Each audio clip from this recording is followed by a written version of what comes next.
I don't drink, I don't smoke, I don't do drugs. I play video games. News and Eliminated with your hosts, John DeLuna, XV, Weebum, Damn right I am. and Rob. Here we go. News and Eliminated. Hey everybody, it's your old friend John DeLuna. Welcome to New Soundwave 92, an action-packed show this week with me, JD, guest starring JD again. We're going to talk about Starcraft II, XV, Peter, AKK Weebum, and new Rob. Hello guys. How's everyone? Fantastic. Hopefully not going to get dropped like my connection did last week. Oh no. Probably will. No, I think JD and new Rob have like all new fancy powered up modern 2011 internet connections this week. Hopefully. Yes, indeed. Let's And hope more it RAM, is. so. Oh, right. Okay, so We're RAM partying up. like it's 2005. We are. Just a quick service note. If you're one of our most devoted viewers and you're listening live, watching live, hey XV or somebody, post the Ustream link in the chat if you don't I mind. checked the Ustream. I can't get the stream to come up over there either. Oh, okay. Anyway, moving ahead. Never fails. It never fails. But video on New Soundwave always fails. So this week, we're going to talk about Starcraft II, like I said. We're talking a little bit about Street Fighter and Mortal Kombat. Will they cross over? And then we're also going to talk about the 3DS is actually like a decent deal for the next couple days. And then the topic for the week is an interesting one that actually Rob inspired with a tweet. Metroid turns 25 in this month. And Metroid has had a rough few years, so to speak. So she's had a fall from grace. So we're going to talk about Metroid, and we're going to talk about what the hell happened to Metroid and a once proud franchise. So first of all, let's kick it off with a little bit of StarCraft II. JD. Yo. Yes. Our favorite JD, who's big into StarCraft, and hopefully I'll be someday big into StarCraft. I'll grow up and be big into StarCraft just like JD. Hey, what's the haps with StarCraft II in the last week or so? Sure. So basically there's three different, what they're calling the BattleNet Invitationals. What this is they're invitational matches for 8 different players, in particular for StarCraft. Now there's also a World of Warcraft event along with it as well, but I don't care about that. So the last weekend was the EU BattleNet Invitational, so 8 players from the EU invited by Blizzard to play against each other. The top 2 players out of that get automatic invitations to BlizzCon, which will be in a couple months. Going on right now is the Latin American BattleNet Invitational that was today, and then the finals will be tomorrow. And then this weekend, I believe Saturday and Sunday will be the U.S. So for the U.S. players, that'll be this weekend. Now, all of these matches, you can see recaps, replays of over at Blizzard's website for that, which is us.battle.net. There's recaps of most of the matches. Some of them even have downloads. One of the cool features of StarCraft II and StarCraft 1 as well is that you can actually download replays. So they have most of the replays available. For all those EU matches. They're not up yet for the Latin American ones. I hope they will be. But to quickly recap the events themselves, the StarCraft II EU Battle.net event, started to watch that. It was really interesting. Nanny, who is from Switzerland, I believe, was one of the favorites early going in. He actually was surprisingly eliminated in the second round by Rhett. Nanny is a Protoss player. Rhett is a Zerg player. Was eliminated by Rhett in the second round. He dropped down to the consolation bracket. It's a double elimination event, so you have to lose in the champion bracket and then lose in the consolation bracket before you're completely out. And then the way it goes is the winner of the consolation bracket will play the winner of the champion bracket, and then they have to actually win if you're out of the consolation bracket, you have to actually win 2 full rounds in order to win. But if you lose 1 round, you're out. So It actually went all the way down to Nanny winning the consolation bracket, and Nanny took Rhett took the championship bracket. So they had to play each other again for the finals, but Rhett took it 2-0 and won. So both of those players, however, will be going on to the BlizzCon championships. I didn't get to watch any of the Latin American battles matches. Those will be on at 10 a.m. tomorrow.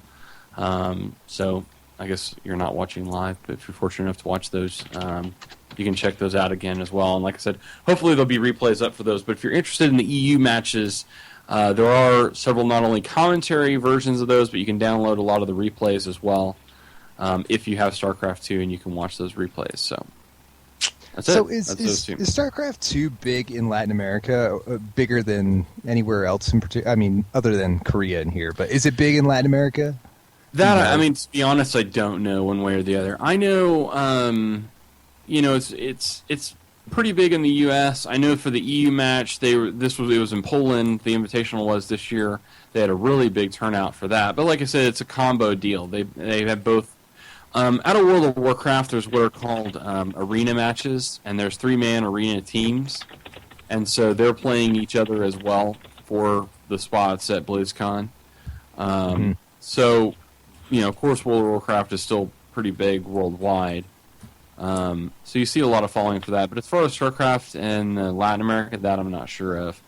But I would assume it was. I mean, it's one of those deals that has a decent following and pro market pretty much in any area. And I know that they're... but like I said, it's probably not as big as the EU because I know that they just came out with linked matches out of the U.S. and Latin America. So you can actually... U.S. players can play Latin American players in the ladders matches and things like that. So, hey, one last question for you. Jumping Sure. to World of Warcraft. Sure. Okay, so World of Warcraft dropped 500,000 subscribers in May following the aftermath of the Cataclysm expansion. Mm-hmm. And after that, from a high of 12 million worldwide subscribers, it's dropped to 11.4, which is pretty good. I mean, it's a pretty sizable loss. Now it's dipped even further to just over 11 million. So do you have any thoughts? Do you think World of Warcraft, somebody who kind of played it, I assume, for a while, is this a game that is kind of peaking? Is it past its prime? I mean, are you surprised by this kind of decline in subscribers, or does this feel like it's kind of a expected? I'm not. I wouldn't say I'm terribly surprised. I mean, there's a lot of different factors that are going to go into that. One of the points I think the story makes, which is that the Cataclysm expansion only had 5 levels versus 10. I kind of think that's a minor point. Because really your bulk players, your power gamers, they're going to turn through those 5 levels really fast anyway. I mean, it doesn't take a lot of time to get through those 5 levels, if you're a consistent player. Now, I know that I think there has been a little bit of delay between the content expansions. The way that Blizzard has been doing these expansions is they come out with the expansion pack, and then periodically they release large patches to those packs that open up new content within that patch and open up new aspects of the story. But really, it's not uncommon for any MMO to really have really kind of a certain lifespan. Players get familiar with the system, familiar with the content, and really just kind of get bored with it, I guess. The difference with this expansion is that it didn't add, with an expansion, say like Burning Crusade, or even with the one before that. I can't remember the name of it. But those expansions actually released entirely new zones. So an entirely new continent or an entirely new planet, really, to explore. Whereas this made alterations to the existing environments and really only added a few small zones. So I think that from a player standpoint, some of the problem had been that it just didn't have enough, it wasn't a robust enough from a content sort of exploration standpoint to keep people interested. I also think the economic downturn worldwide has probably had an impact. That's a good point. You know, the Euro markets in particular have been hit really hard. The Japanese markets have been hit really hard since the earthquake. So, you know, some of this may be attributed to people just not having the money to pay for it month after month. And if the content isn't strong enough, they're not going to stay with it. So I'm not terribly surprised. I think that Blizzard has you know, it has a little bit of an uphill climb. I mean, there's a lot of hype that's coming out around BioWare's Star Wars release. You know, I think they're going to see some drop-off from that. But really, I mean, World of Warcraft is so big. It is so massive that, you know, a drop of 1 million players, you know, overall is not. I wouldn't be terrified, especially considering. And it's something they can certainly get back. That's what you're saying. I think with yeah, the right and developments, it goes in ebbs and flows. Yeah, I mean, if they release a really big, you know, content, expansion next, they'll get a lot of that back. So that's interesting to know that, like, because that it's like, oh, okay, well, I already finished pretty much what Cataclysm has to offer. I'm just gonna chill for a while. It's kind of interesting to. Yeah, and it is kind of the deal. I mean, with a lot of these MMOs, as long as the servers are up, you know, people come back. The first MMO that I played, going back to like 2000, 2001, was Dark Ages of Camelot. Those servers are still open. They haven't released new content for that in 6-7 years. But those servers are still open. They'll still take your money month after month if you want to play. So, and so that's the way a lot of these go. I mean, but, you know, you still have to give it to Blizzard. I mean, they've made a solid game. They've made one of the most successful MMOs to date. Even going 12 million to 11 million is nothing to scoff at. That's a lot of players. That's a lot of money. So. Cool. All right. Good insight. Hey, speaking of millions, a little cap on our story about EVO from last week, the World Fighting Game Tournaments. They had over 2 million unique viewers tune in. So breaking records, smashing records. A couple of quick fighting game notes here. So if you're planning on playing in, 2015, Mortal Kombat versus Street Fighter, good luck, buddy. It ain't happening. The producer of Street Fighter has shot down ideas that Street Fighter versus Mortal Kombat will ever happen because he had the quite sensible comment that having Chun-Li getting her spine ripped out or Ryu's head bouncing off the floor, it doesn't necessarily match Street Fighter. I don't think we can argue with that. Here's something that we can all talk about. Mortal Kombat Legacy. Oh, Mortal Kombat Legacy. Yay. It comes to Blu-ray, so if you want to pay $20 for this masterpiece, you can. In November, I believe. Here are some of the extras, and guys, let's reminisce for a second after this on Mortal Kombat Legacy. So the extras, you will get a Mortal Kombat Legacy Fights, which is a look at the role, fatalities, and hyper-violence play in Mortal Kombat storytelling. Okay, and then Mortal Kombat Legacy Fan-Made, which is an extra that goes inside the mind of Mortal Kombat superfan, the director of Mortal Kombat Legacy, that superfan, uncovering his passion and vision that brought Mortal Kombat Legacy to life. Then you also suspect get LSD. Yeah, right. Hard drugs, liquor, very nice. Something out of the back of a van, possibly. You also get a documentary that brings the Mortal Kombat universe to life. No details there. Mortal Kombat mysticism, discover the powers that define the characters.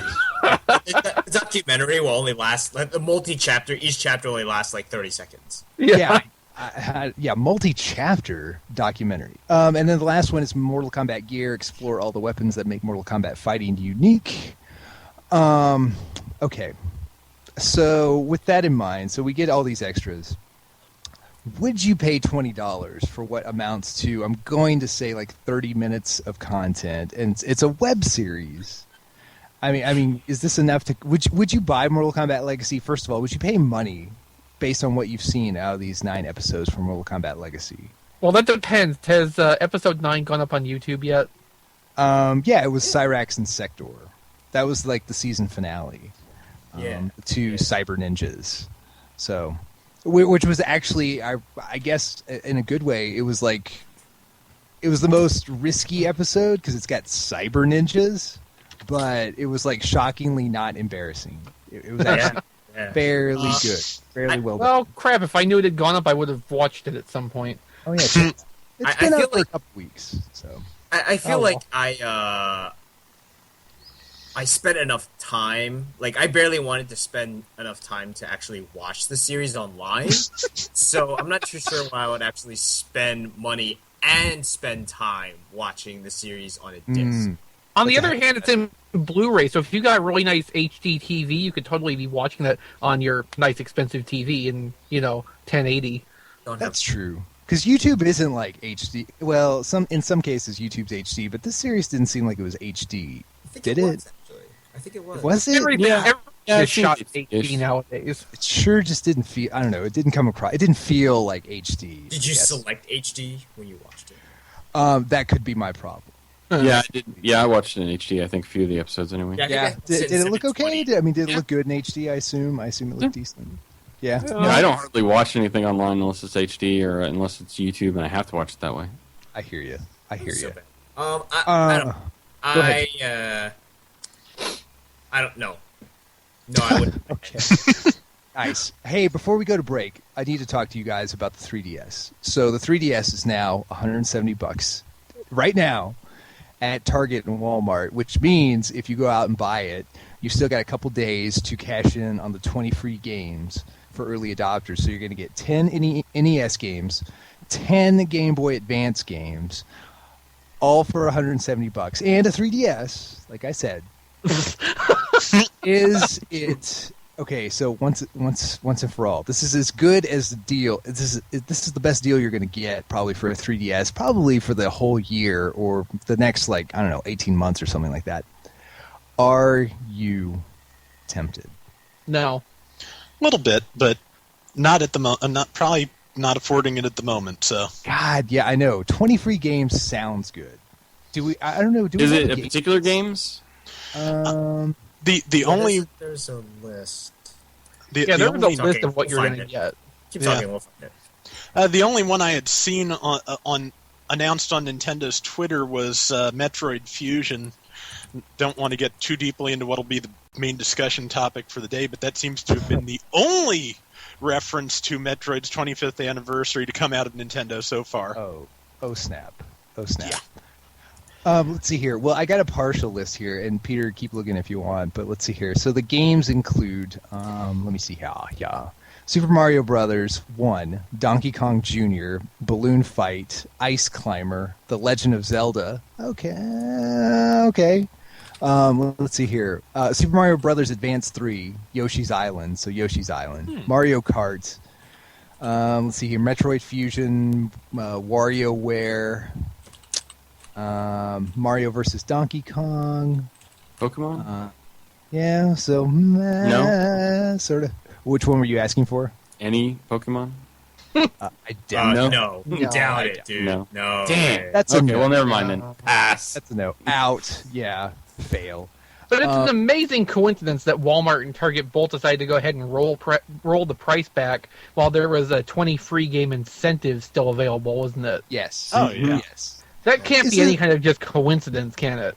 Oh no. Could you ever foresee a day where they're essentially like trying to I wouldn't say give away, but I mean they are like they're bending over backwards to sell a Game Boy, and it's not really working. That's kind of bizarre, isn't it? Who would have thought that was going to happen? I mean, is that a Virtual Boy? testament? Well, you know what So I mean, yes, the Virtual Boy. Well, You know, I mean every once in a while they're going to make a Virtual Boy, you know? that's true. This is their Virtual Boy. Nobody has a 100% record. That's true. That's true. And it's funny how quickly your luck can change, right? Well, and the thing too, I think Nintendo was expecting to launch the 3DS and have it immediately move into the high point of the DS's sales life, Yes. which that was never going to happen to begin with. It just No. wasn't. You're right. They're probably betting they're betting the farm on this, especially Yeah. considering like the Wii is more or less done. we're still waiting for the Wii U. Mm-hmm. And it was actually an interesting list on, I believe it was Game Informer, actually. They listed, maybe 10 games for the next year and a half that are actually notable for the Wii. Which really? is... Nice. Yeah, yeah, I mean, the Wii's dead. Yeah, which is what they were saying. They were like, it's just swan song, pretty much, and these are the games that you should be looking for. It's just like the end of the GameCube's life cycle. Yeah. Yeah, nothing came out. It was like a dearth. Right. It was just nothing. It was just, I mean... And the the only whole thing you GameCube thing was kind of sad, actually. Yeah. The only thing you can really hope for are first-party titles, like Skyward Sword and Kirby's Return to Dreamland, pretty much. I just like the idea of Kirby being your savior. Actually, Kirby wasn't a joke. I was actually interested. Although, oh no, Kirby's a good game. It's just the idea of Kirby being, yeah. Yeah, it's like, but we have a strategic plan. The next PowerPoint slide is just Kirby. Just stating.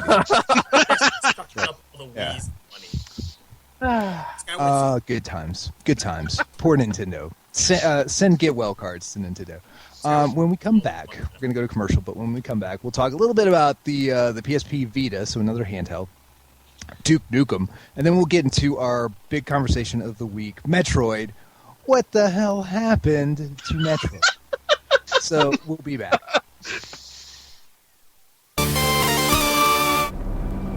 A man has a choice. I chose the impossible. I built a city where the artist would not fear the censor, where the great would not be constrained by the small, where the scientist would not be bound by petty morality. I chose to build rapture. But my city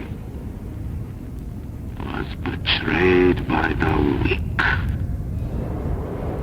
So I ask you, my friend, if your life were the prize, would you kill the innocent? Would you sacrifice your humanity? We all make choices, but in the end, our choices make us.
Continue.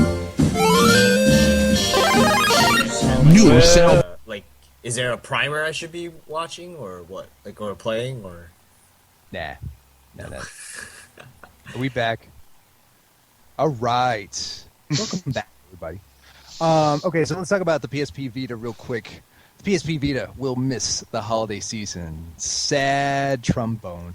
But the good news is you will have ample chances to throw down $250 or $300 for the PSP Vita in 2012. And if you're a fighting game fan, you're in luck because it's going to get Marvel vs. Capcom 3. Impressive. We don't know if it's going to be the current version of Marvel vs. Capcom 3 or the Ultimate version, but they haven't committed one way or another. So there's still hope that it'll be the Ultimate version. Guys, Duke Nukem made money, and that is an affront to God and country. Despite its disappointing reviews. Well, I mean, this has to be from pre-order sales. Yes. Well, the anybody pre-orders were insane. Yeah. Yeah. They were out of control. Let's see here. So, yes, to say the least, Duke Nukem got disappointing reviews. But it earned, at the end of the day, it earned a number 2 spot on its month of release on the sales charts. So it did pull in money. What can we do? What world do we live in when Duke Nukem makes money? I don't know. Well, I'm happy to live in that if it world. makes money. Yeah, next report. JD will take it, good and bad. This is the bad, my friend. This is the bad. Yeah. So, the other thing is, lucky for us, they have promised us more Duke Nukem content. Obviously. Thank you. So I have not actually played this game, but I want it really bad. Really? Wow, really? I loved the original Duke Nukem. You know, you should do. Oh, that's just, what they're banking on. Put it out on Gotcha. put it out on Twitter or something. Say, hey, anybody who doesn't want their copy, send it over to me. Yeah, just send it to me. You probably get like 15, 20, 30 people copies. Some of them are burned. Half of them are bent. That'd be awesome. Your coffee table can do with one less coaster. I'd like to try that. That's right. That's actually a good tactic. So, we're going to get on Twitter after the show and just ask for games that we want. There If you you got go. a spare, if you got a spare, like Street Fighter Turbo from SNES. Anyway, okay. So, yes, Duke Nukem. My God, people, my God. Brings us to the topic. Also, an affront to God and country, Metroid turns 25 this month. We are old, gentlemen. We are old.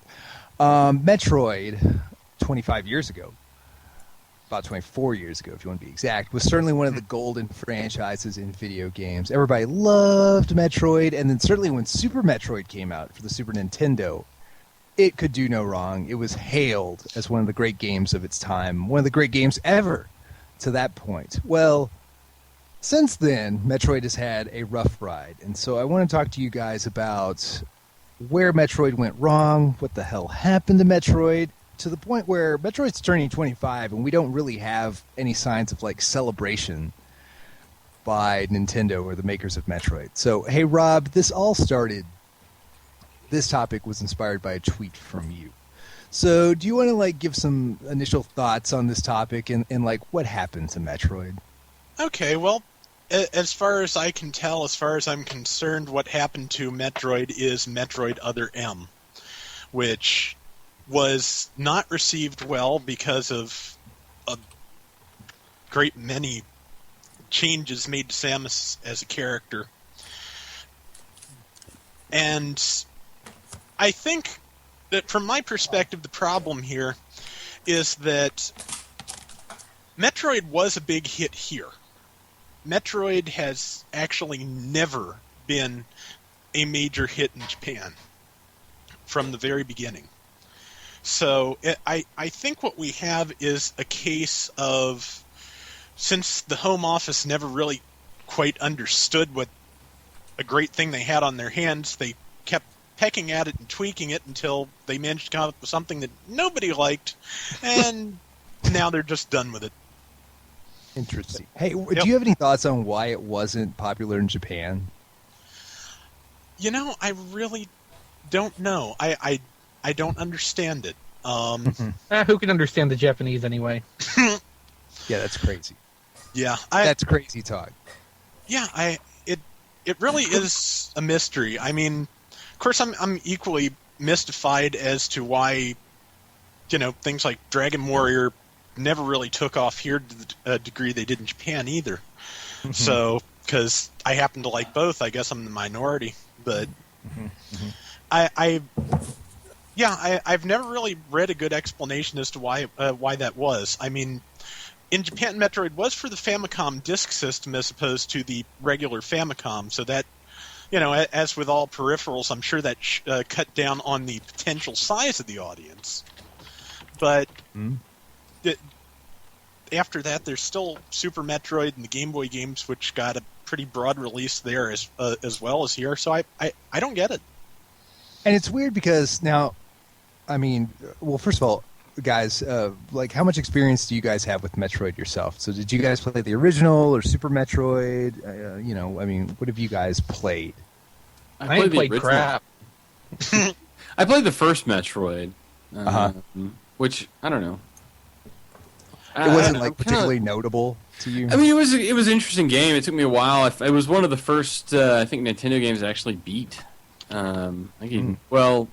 Yeah, I beat it maybe just right after I beat Mario Brothers. I suck at video games, by the way. Just a note. But that makes me, I'm sort of fond of it, in terms of that. But I don't think I've ever played any of the subsequent games. But looking at this release schedule, I wonder, is it oversaturation that killed it, or maybe it's I've got. I have a theory, at least on one of the failings of the game, and that was the way it switched what type of game you were playing. So it wasn't. So the first game was essentially a side scroller, platform jumper, call it whatever you want. But along the lines, it's been a first-person shooter. It's been kind of a weird hybrid. And then it's also been, just like the original, kind of platform jumpers.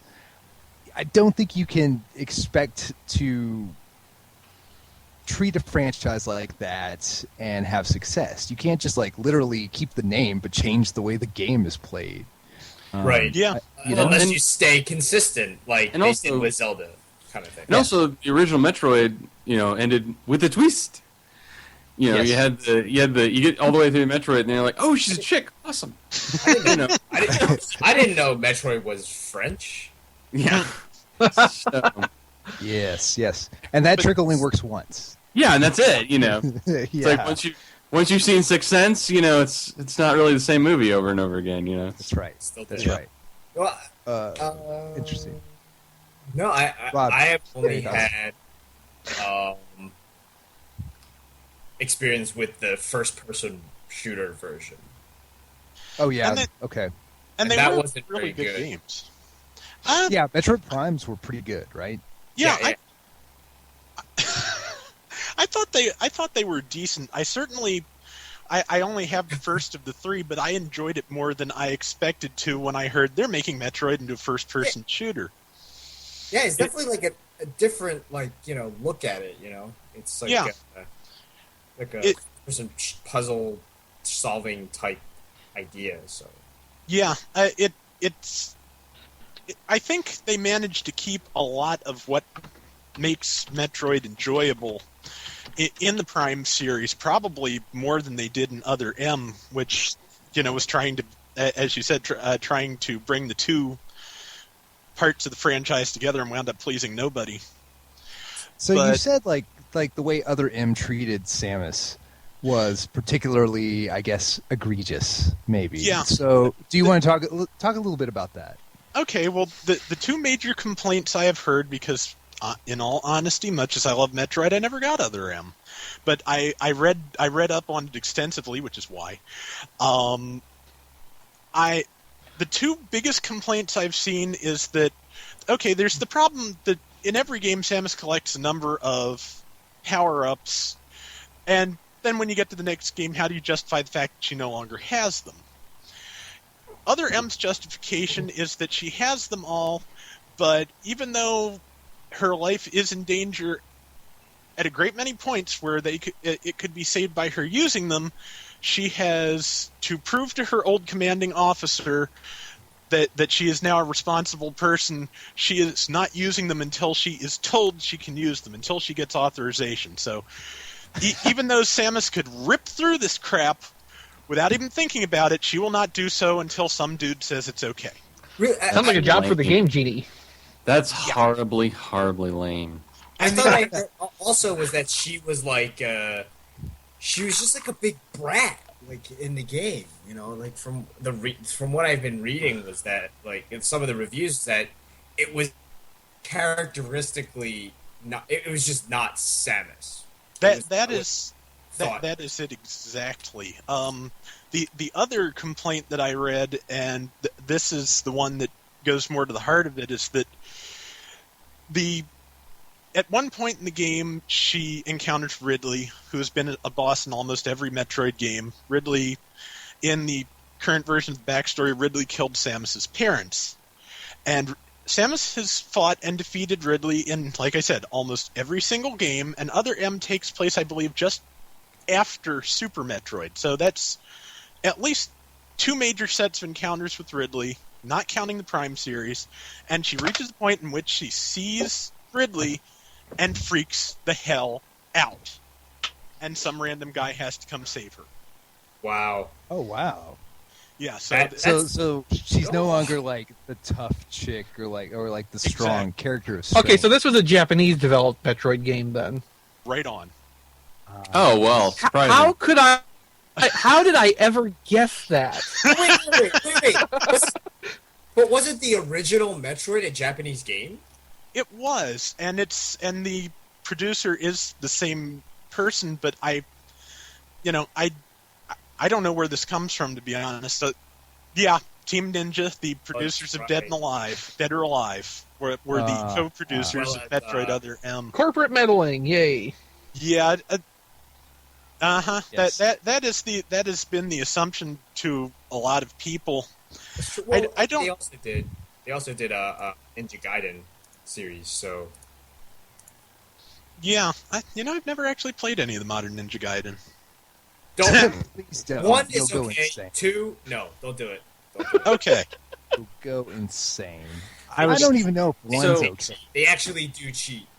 So am I not missing out on much then by having played and beat the original? And Yeah, Super Metroid is one of the best games I've so I ever missed out played. on Super Metroid. Can I get that on Wii? I believe it is available for Virtual Console. Yes. Okay, so I can get that and then I'll be good, right? Okay. Yeah, So, like the Virtual Console is the best thing the Wii ever did, isn't it? That's all it's really good for. That's all I use it for. I played emulating. that Super Tetris game. I put in like some of the sports games and I was like, oh, this is tiring and sucks. I need to play a real video game. I would say Play Dr. Mario. God, I almost broke a sweat playing a video game. This is entirely wrong. I would say that actually Fusion and Zero Mission for the Game Boy Advance are also pretty good. They are Zero Mission is a remake of the original, but it's done in a style much more like Fusion, which is a good bit more linear, tries to have more of a narrative and a story. And, some of the characters and concepts that eventually came to a head in Other M started out in Fusion, but they're used to better effect there. But those are Fusion and Zero Mission are both pretty damn good games. I would recommend them, especially if you still have a DS old enough that it plays Game Boy Advance games. They're worth it. Or if you're getting it as the early adopter consolation prize for getting a 3DS. I don't have a D nothing. Yeah, I got nothing. Well, Oh, Game Boy man. Advance Yeah, SPs aren't that much anymore, and that's really one of my favorite portables ever. So Oh, the Game Boy Advance is so good. So good. The SP. So Yeah. good. Yeah. I have the NES Colors SP, and it is one of my favorite purchases. Yes. Yes. Well, on that note, good discussion, guys. I think we did Metroid justice, unlike the actual game makers the last 10 years. So sad. Oh snap. Next Oh, time we snap. can talk about Mega Man. Next time. Love you, man. Who's that guy? Another one so sad. So I think that'll do it for New Soundwave 92. We will see you next week. Thank you always for watching and listening and such. So for the crew, I'm John DeLuna. For XV, for Rob, New Rob, for JD, for Peter, AKK, Cape Weebum. We will see you next week. 2, 1, 0. Game over.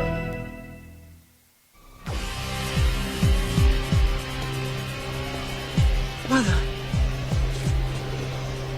you're alive. Too bad you will die. This has been New Soundwave. Visit us at tfradio.net for show notes and to subscribe to the podcast. Follow us on Twitter at tfradio for news and updates. Check out all our videos at tfvideo.net. New Soundwave is a radio